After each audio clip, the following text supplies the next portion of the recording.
सही एक्ट्रेस को सही रोल में कास्ट करना जो बहुत मुश्किल होता है। ये नजर है क्योंकि मैं कोई मुझसे पूछता है कैसे करता हूँ मुझे पता नहीं, मैं एक्टर को मिलता हूँ स्किप करता हूँ। एक इम्पल्सिव होता है, एक डिसीजन होता है। तो जो मैंने इतने साल थिएटर किया है, जो समझ हुई है नाटक की, फिल्मों की, कैरेक्टर की, वो समझ, जो लोगों को समझने की जो समझ है, वो मुझे बहुत हेल्प किया। शो देख के पता चलता है कि कास्टिंग किसने करी है, चाहे नाम पड़े या ना पड़े। तो मैंने देखा, मैंने माधवन को जब देखा कि यार ये आदमी ऐसे किरदार में, ये कहीं ना कहीं जो आप मतलब कहीं तो रेफरेंस होता होगा ना दिमाग में, क्या चलता है। मैं किसी भी इवेंट में, पार्टी में, घर पे, डिनर पे, शादी पे, दोस्तों के साथ I am constantly thinking about character. मैं स्क्रिप्ट के साथ हमेशा रह जाता हूँ। तो मैं ऐसे नहीं कि 10 से 5 दिमाग चल रहा है, अपने दिमाग 24 घंटे चल रहा है। माध्यम का आइडिया भी 2-3 महीने बाद आया कि माध्यम will be very interesting with this part. अगर आपके पास अच्छी राइटिंग, अच्छे डायरेक्टर नहीं होते ना, तो कास्टिंग की वैल्यू खत्म होती है। अगर कोई राइटिंग ऐसी होती है जो लेजी राइटिंग होती है, डायरेक्टर बहुत ही डिसइंटरेस्टेड होता है, तो आपकी कास्टिंग भी वैसे दिखती है। जंगली में मैजिक हुआ, जो धुरंधर में हुआ, जो तेरे इश्क में हुआ, जो किंग में होगा, जो रामायण में होगा, बॉर्डर में होगा, है ना, ये रोमियो में होगा विशाल भारद्वाज।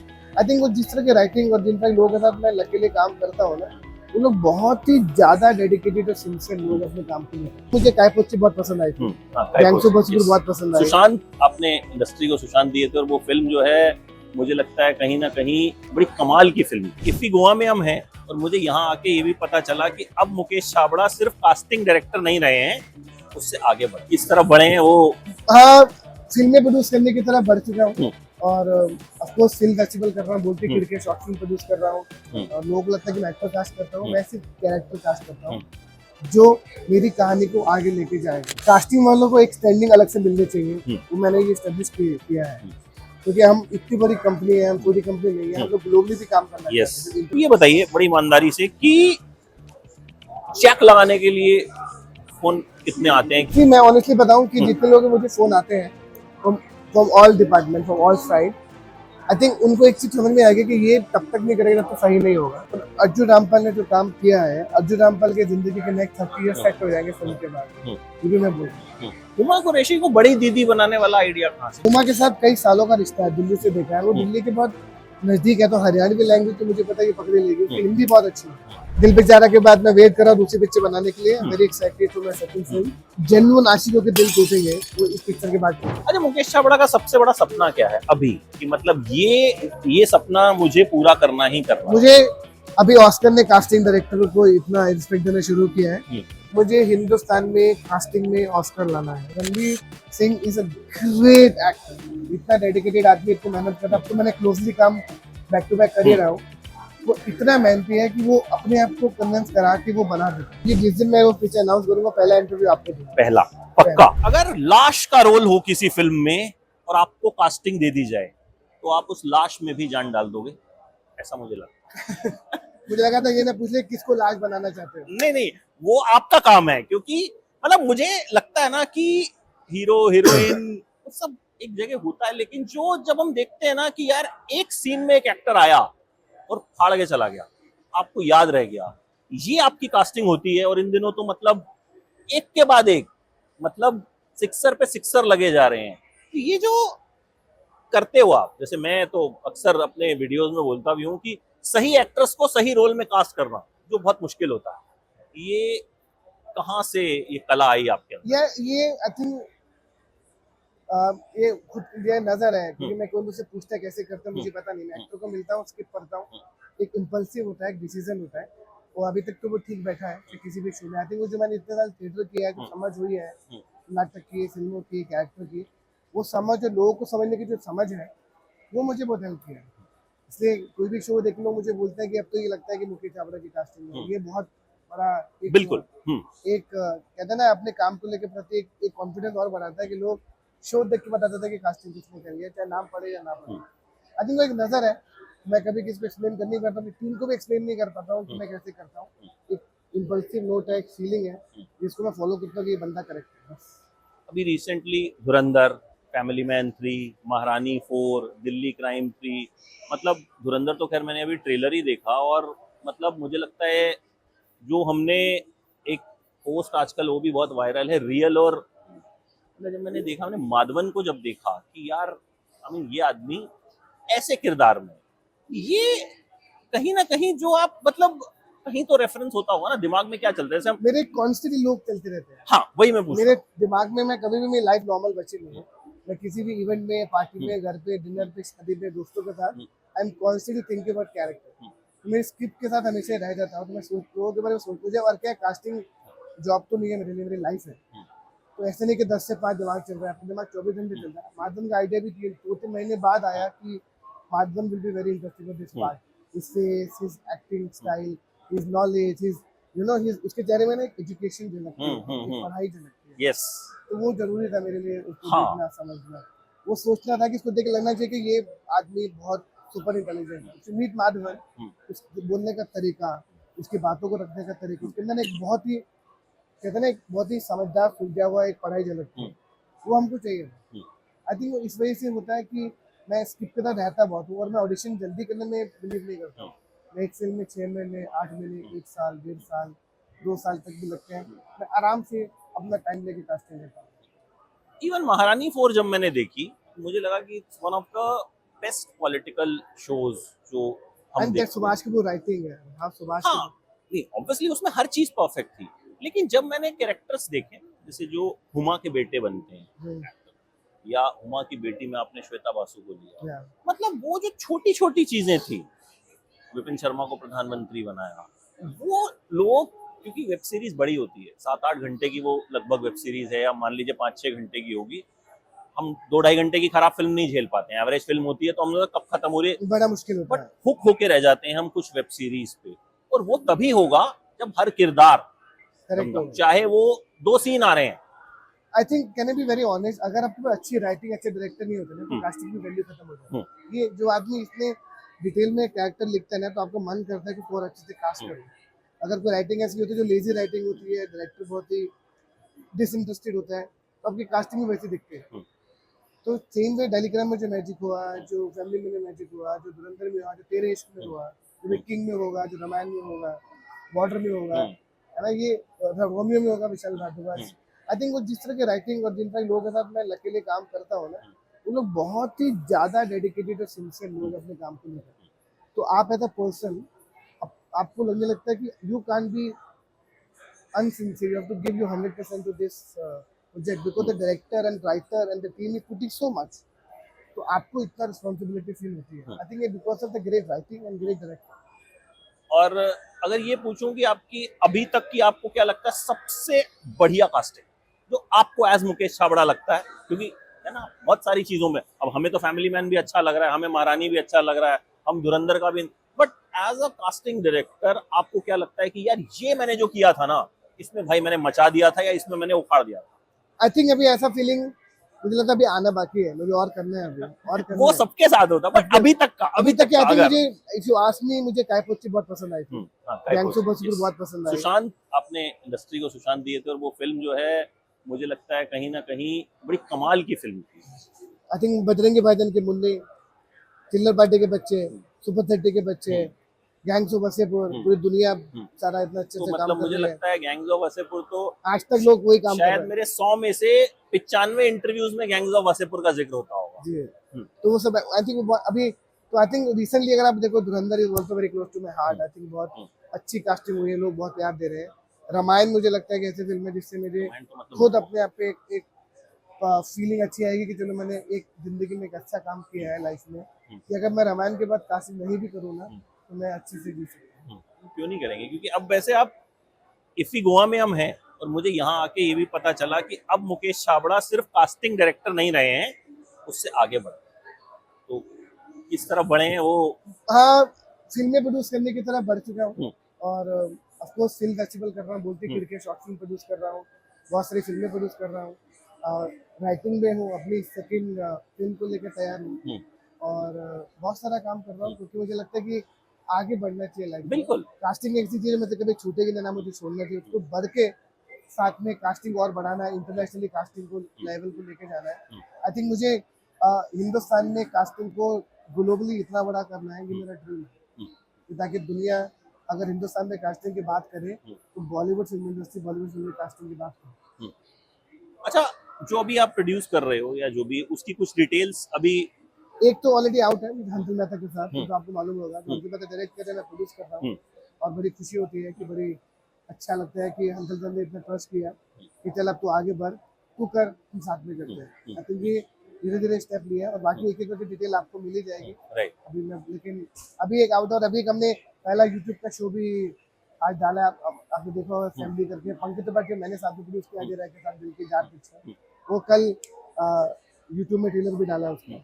अच्छा, एक क्योंकि आपका एक ऐसा नाम है, क्योंकि आप बहुत सारी मास्टर क्लासेस लेते हो, बहुत सारे कॉलेजेस में जाते हो, बड़े प्रेस्टिजियस इंस्टीट्यूशंस में जाते हो और आप बहुत खुल के बात करते हो, बड़ी ऑनेस्ट बात करते हो कास्टिंग को लेके। और ये फीडबैक मुझे जो स्ट्रगलिंग एक्टर्स होते हैं उनसे मिलता है कि यार वो आए थे, मतलब बहुत कुछ बता के गए हैं। आपका प्रोसेस रहता क्या है? मान लो एक जो आदमी इंटरव्यू देख रहा है, आई होप बहुत सारे लोग देखेंगे, वो चाहता है कि भाई मेरे अंदर बहुत टैलेंट है और मुकेश छाबड़ा तक पहुंचना मेरे लिए मुश्किल है, इम्पॉसिबल है। क्या प्रोसेस रहता है कि कोई आप तक कैसे पहुंचे? और आपने तो बताया कि आप सर्च करते रहते हो। सर्च करते रहते हैं। हाँ, हमारी ऐप है, हाँ, फ्री ऐप है, ऐप को डाउनलोड कर लो। हमारा ऑफिस तो सबको पता है, हमारे ऑफिस के नंबर सबके पास है।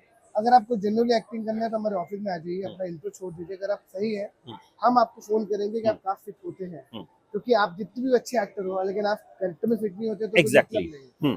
हो सकता है कि कोई ऐसा आदमी हो जिसको मैंने कास्ट करने कभी एक्टिंग कोर्स भी नहीं किया, अच्छा एक्टर नहीं भी हो, लेकिन वो राइट फिट है।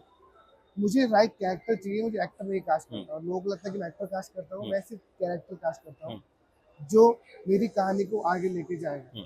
और मुझे लगता है कि हर वो व्यक्ति जो एक्टर बनना चाहता है वो कहीं ना कभी तो फिट होगा ही होगा।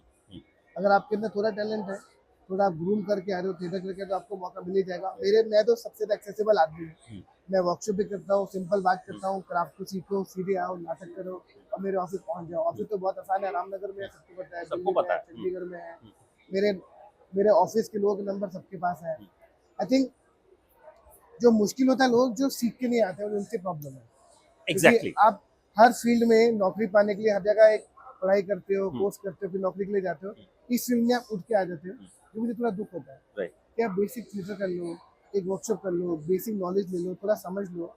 आप जब ये चीजें समझ के आओगे तो आपका स्ट्रगल थोड़ा सा आसान हो जाएगा। स्ट्रगल फिर भी रहेगा, लेकिन आपकी जो प्रेफरेंस है, आपको काम थोड़ा जल्दी मिलेगा।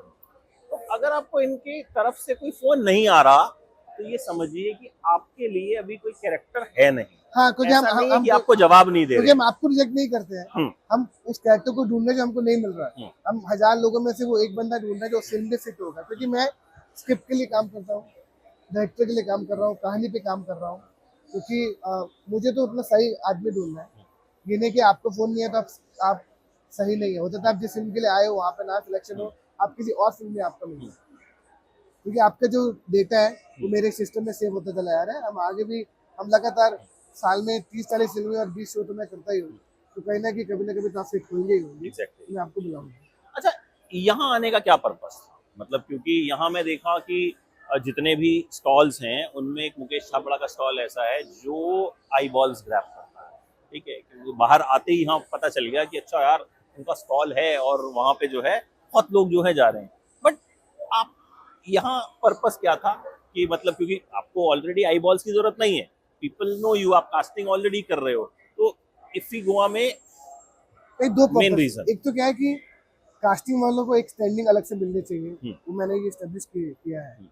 क्योंकि हम इतनी बड़ी कंपनी है, हम छोटी कंपनी नहीं है, हम लोग ग्लोबली भी काम करना चाहते हैं। इंटरनेशनल लोग हमसे कनेक्ट करना चाहते हैं, हमारे साथ वर्कशॉप करना चाहते हैं, वो चाहते हैं हम उनकी फिल्मों को कास्ट करें, को प्रोडक्शन में काम करें, उनकी कास्ट करें। तो ग्लोबली उनको बताना कि हम हिंदुस्तान एक अलग लेवल की कास्टिंग करता है। हम लोग सिर्फ आरव नगर में नहीं बैठे हैं, राइट, हम लोग दुनिया भी घूमते हैं और फिल्में भी कास्ट करनी है। तो ग्लोबली लोगों को मालूम चलना चाहिए कि हिंदुस्तान में भी कास्टिंग कंपनी है जो पूरे वर्ल्ड के लिए कास्टिंग करने के लिए तैयार है। क्योंकि मैं वर्ल्ड की हर फिल्म को कास्ट करता था, मुझे ऐसा लगता है। मुझे कितनी भी डिफिकल्ट फिल्म, किसी भी लैंग्वेज की फिल्म हो, किसी भी कंट्री की फिल्म हो, मुझे सब जगह काम करना है। आप मानोगे नहीं, अक्सर हम बात करते रहते हैं व्हाट्सएप पे भी और सोशल मीडिया पे भी। कई बार जब मैं कोई वेब सीरीज देखता हूँ मेरे दिमाग में घूमता है यार कास्टिंग, क्योंकि मैं सारे कैरेक्टर्स को बहुत, और मैं कोशिश करता हूँ सारे एक्टर्स का नाम लूं जिन्होंने इम्प्रेसिव काम किया है। फिर जब पता चलता आपकी कास्टिंग है, मैं अलग से एक पीस रिकॉर्ड करता हूँ उसमें पैच करता हूँ, क्योंकि मुझे लगता है ना कि जो आदमी काम कर रहा है और आप उसके काम से इम्प्रेस भी हो रहे हो, तो उसके बारे में बात होनी चाहिए। जैसा आपने कहा कि कास्टिंग को लोग जबकि सबसे इंपॉर्टेंट कास्टिंग है। सबसे पहले जितने एक्टर्स होंगे, आप बड़े बड़े एक्टर्स की स्ट्रगल स्टोरी सुन लीजिए। नहीं, मुझे बड़ा अच्छा लगता है कि you give lot of respect to even Aditya Dhar ने जो स्टेज पे बोला, आई थिंक इतने, क्योंकि मुझे ऐसा लगता है कि फिल्म मेकिंग, चाहे वो शो है चाहे फिल्म है, वो टीम वर्क है। ये एक बंदे के रिस्पॉन्सिबिलिटी नहीं है। हम लोग बहुत मेहनत करते हैं।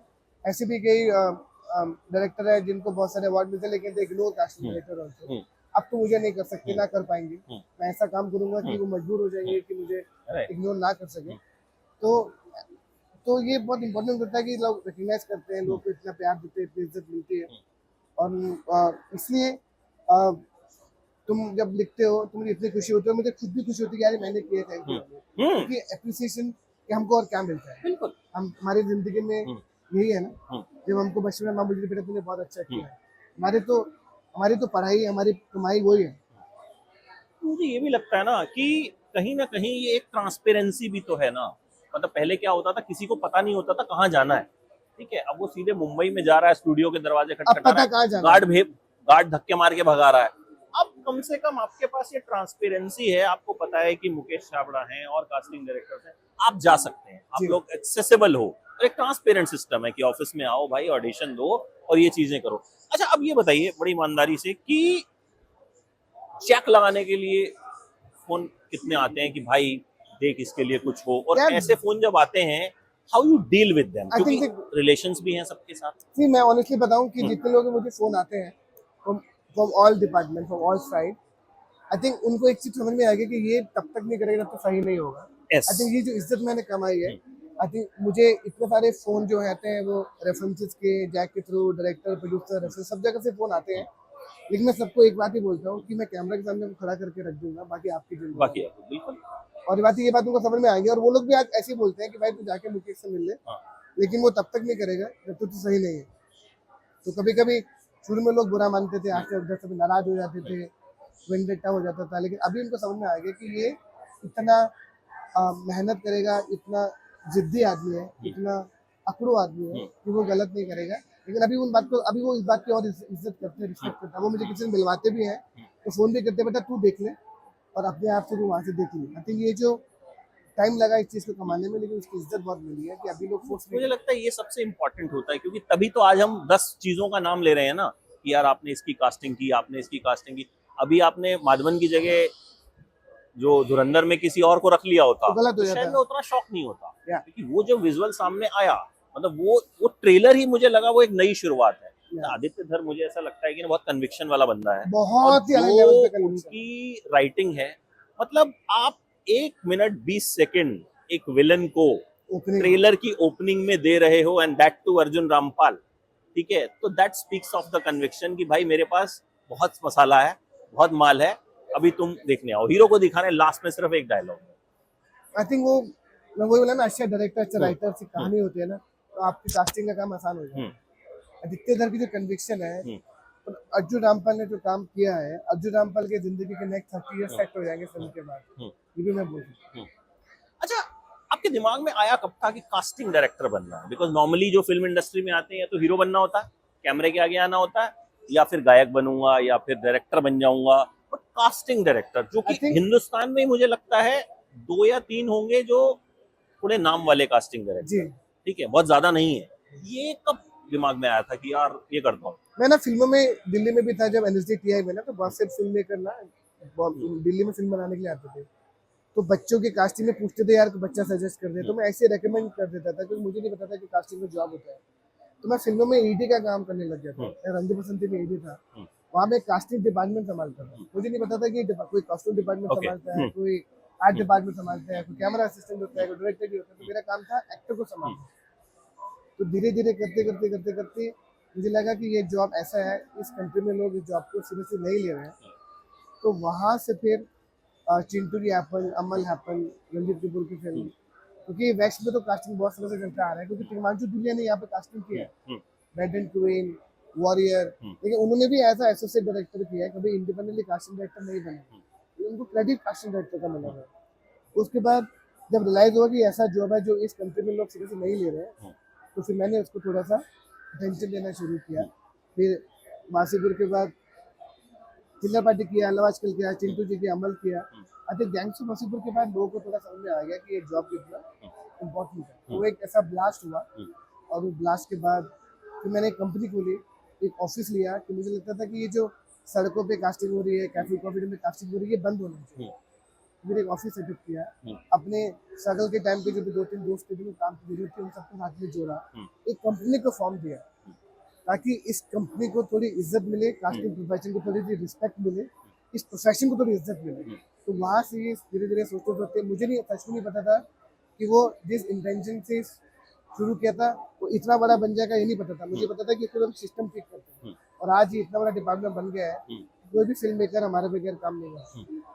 और मैं एक चीज और देखता हूँ कि जैसे धुरंधर पे भी आपने बोला कि अब कहीं ना कहीं आपने कास्टिंग डायरेक्टर्स को वो इज्जत, वो नाम और वो रिकॉग्निशन, जैसे कहते हैं ना, जब शोले बनी थी तो जावेद साहब और सलीम साहब ने जाके जो है पोस्टर्स पे पेन से लिख दिया था कि राइटर सलीम जावेद। हमें भी कितना लड़ना पड़ा क्रेडिट के लिए, मुझे ये आइडिया उनसे आया था कि उन्होंने ये शुरू किया था, नहीं तो नॉर्मल राइटर्स को वो कहते लिखते ही नहीं थे राइटर्स को। ठीक है, तो आई थिंक आपने कहीं ना कहीं, मुझे लगता है आप जो कर रहे हो वो जितने आपके फेलो कास्टिंग डायरेक्टर्स होंगे, भले कॉम्पिटिटर्स हैं, लेकिन कहीं ना कहीं उनका भी भला कर रहे हो। हाँ, वो सब साथ ही में है, क्योंकि मैं सब मेरे दोस्त ही हैं। हाँ, अच्छा काम कर रहे हैं, चाहे शानू बहुत अच्छा काम कर रही है, नंदनी, श्रुति, कविश, कास्टिंग डे, गौतम, हनीबाजी, ये सब बहुत अच्छा ग्रेट काम करते हैं। आई थिंक हम, हाँ, में सबका ही फायदा हो, क्योंकि ऐसा प्रोफेशन है जहाँ पे लोग, अब तो और लोग इसको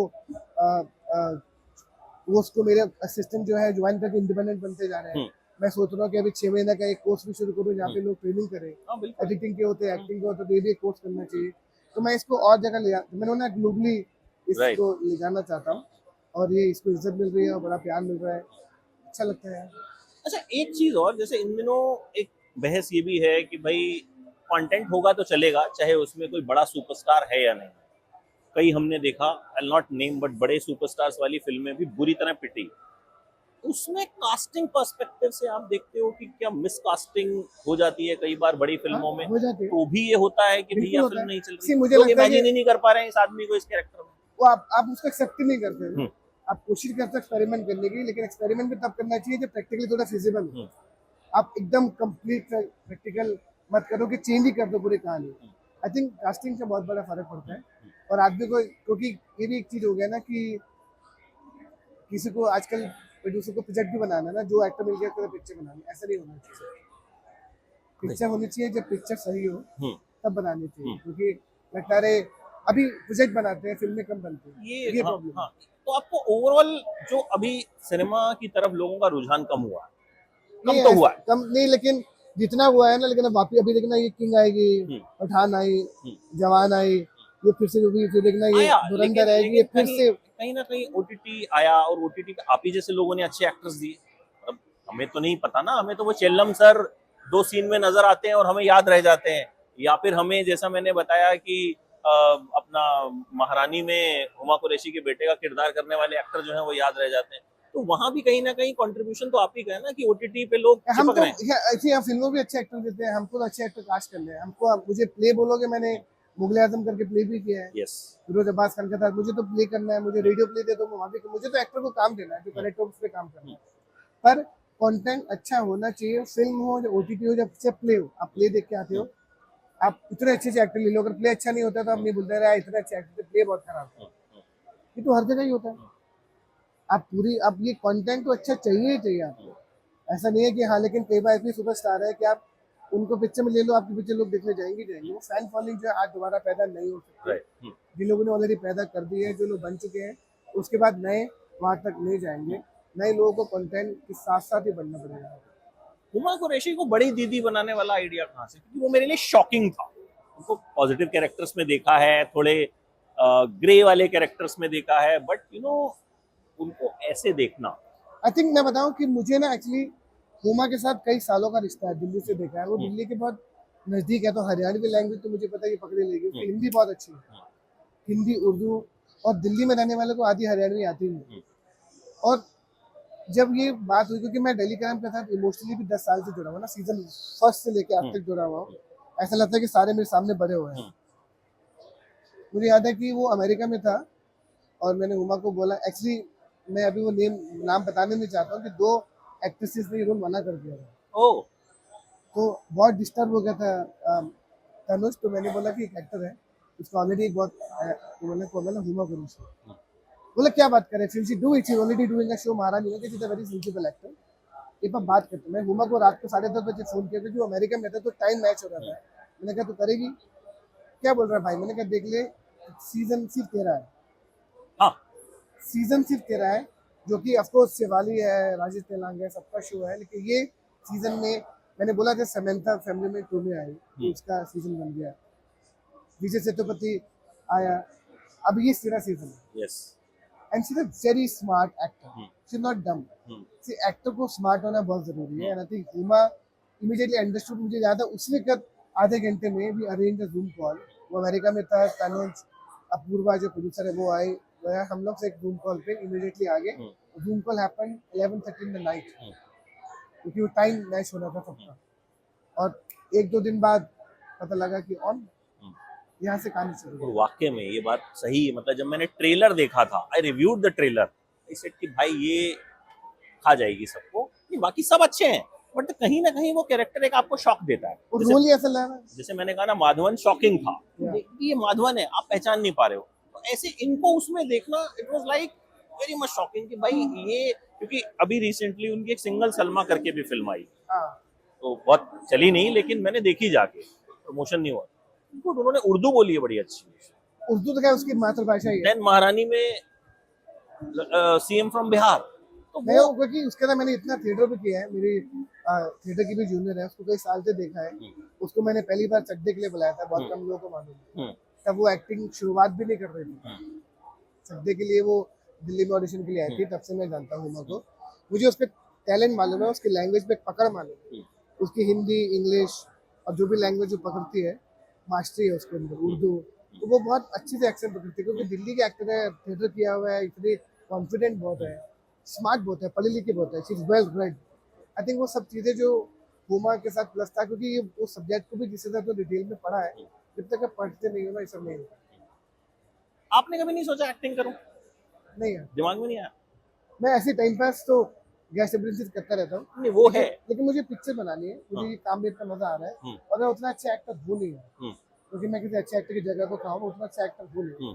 मुझे भगवान ने जॉब पे इसलिए बनाया कि मैंने आज 300-400 फिल्में कर लिया है, 150 शो कर लिया है, अगर मुझे एक्टिंग करनी होती तो मैं अब तक कहीं ना कहीं अपने आप को कहीं ना कहीं कर लेता, लेकिन मुझे लगता है कि मुझसे बेटर एक्टर हैं जो बहुत डिजर्विंग है, जिनको मौका मिलना चाहिए। मैं बिहाइंड द सीन ज़्यादा कंट्रोल करता हूँ और ज़्यादा अच्छा लगता है मुझे, और अपनी फील्ड में बहुत अच्छे से काम कर रहा हूँ।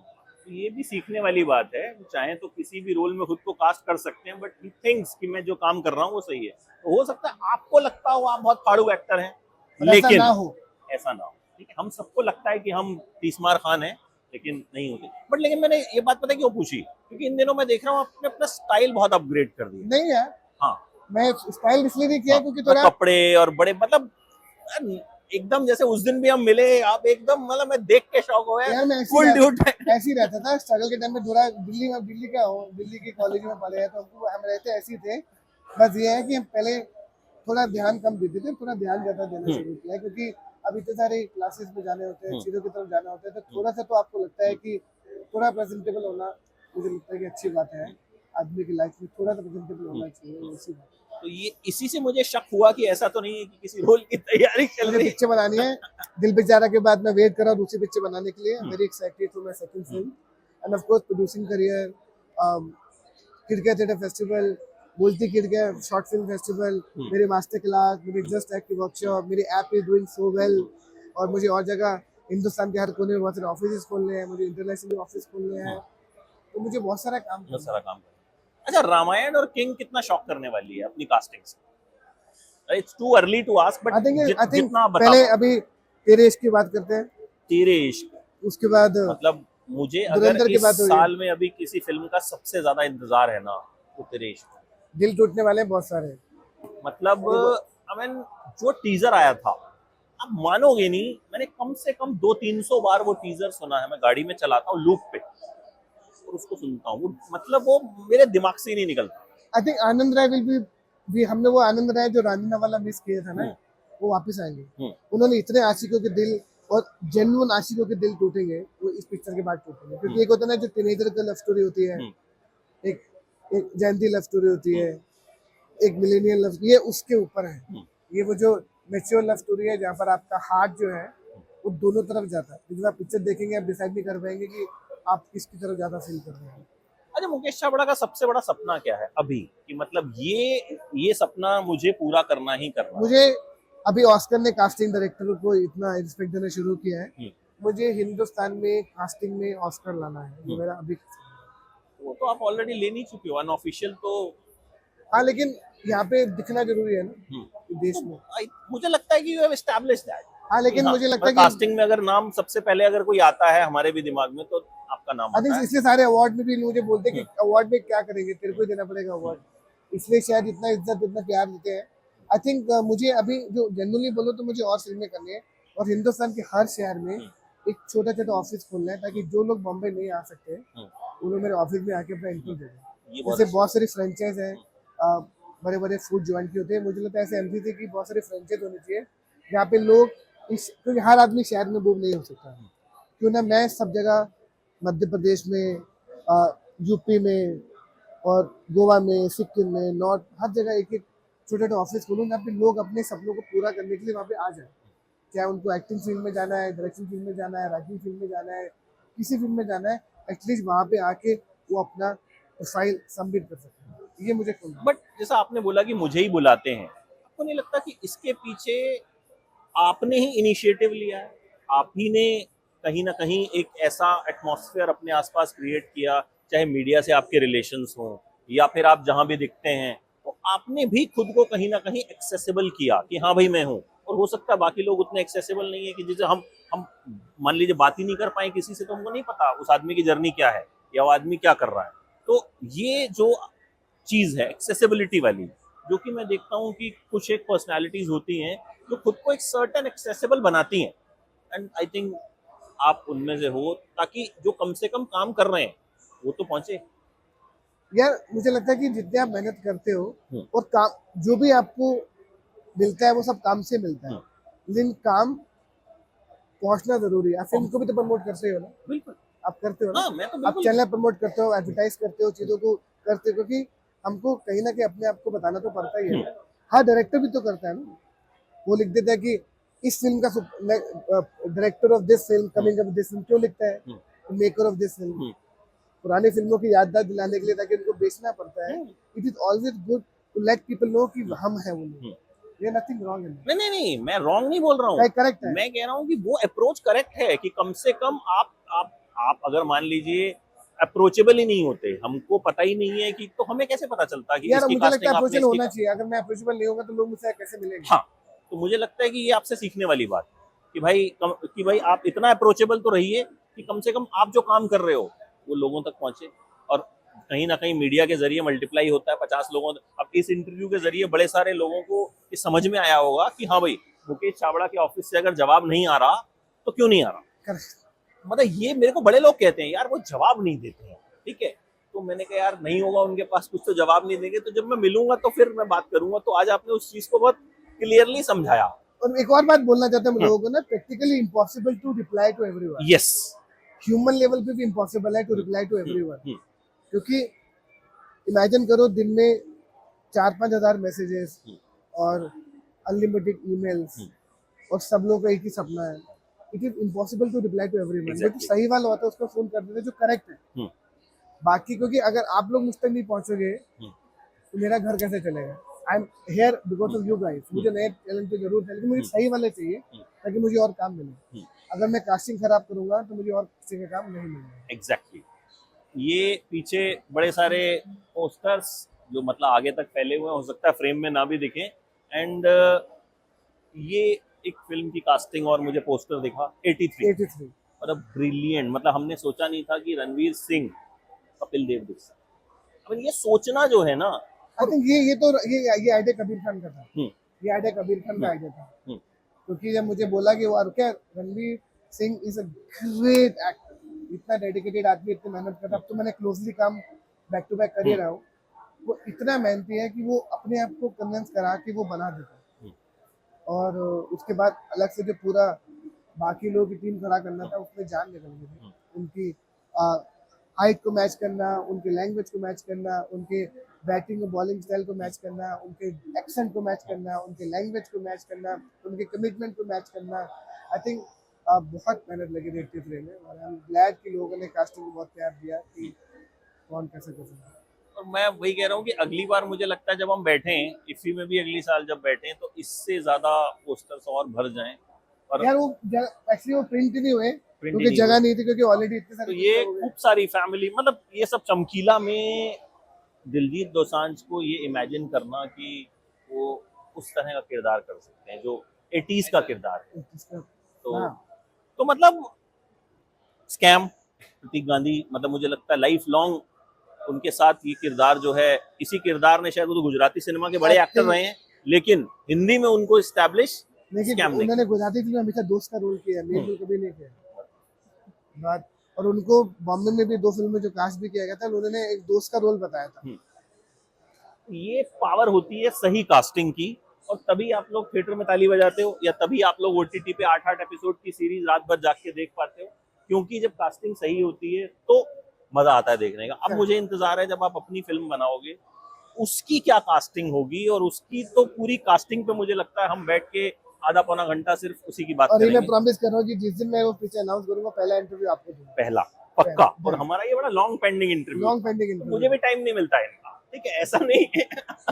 हमने कई बार सोचा अभी करते हैं अभी करते हैं अभी करते हैं, बट सोचिए ना दिल्ली में हुआ, ना बॉम्बे में हुआ, गोवा में हुआ, but I think heart to heart conversation हुई। जब होना था तो होना था भाई, 1 घंटे से बात कर रहे हैं। हाँ, ये magic and I loved it. और आपसे तो हमेशा, मतलब मुझे लगता है कि जिस तरह के आप इंसान हो, very approachable, very accessible, and I think हर कोई आपके बारे में जो है यही बात बोलता है, एटलीस्ट मीडिया में। और हम लोग थोड़े से लकी भी हो जाते हैं कि हम कहीं ना कहीं एक्सेसिबिलिटी हमारी आ जाती है। Thank you so much. Thank you very और मच। अगली बार फिर बैठेंगे, तो क्योंकि आपके पास तो मुझे लगता है इंटरव्यू की सीरीज चला सकता हूँ मैं आपके साथ। बहुत कहानियां हैं, बहुत कहानियां हैं। मतलब एक फिल्म पे हम 1 घंटा बात कर सकते हैं। तो आज एक ओवरव्यू टाइप का इंटरव्यू था, ये लगा लो ये 1 घंटे का ट्रेलर था। It will keep on coming. Thank ठीक यू है sir, thank you so much. Thank you भाई। मिलते हैं। आप भी जा रहे थे आप किसी सेशन में? मैं सेशन में जा रहा था, आपका सेशन खत्म हो गया होगा।